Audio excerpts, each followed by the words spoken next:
ये मसलक के झगड़े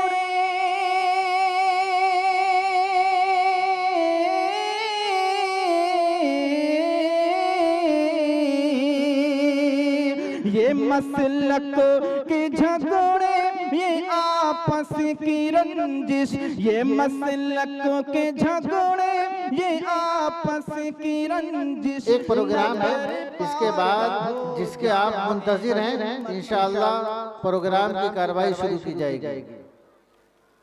ये आपके मदरसे के तालिब इल्म हैं, ये एक प्रोग्राम पेश कर रहे हैं, इंशाअल्लाह आप लुत्फानंदोज होंगे।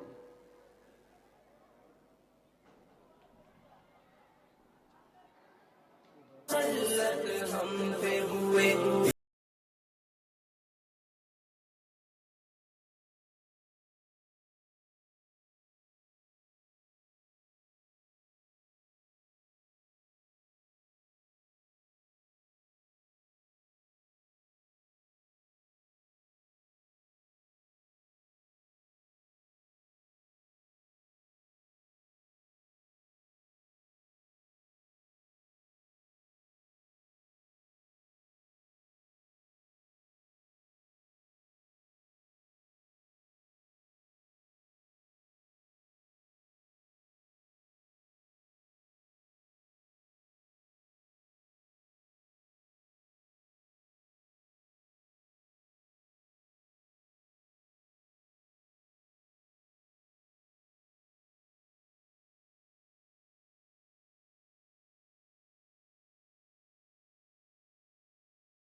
बिरादरान इस्लाम, ये मदरसे के तालिब इल्म हैं जो आपके सामने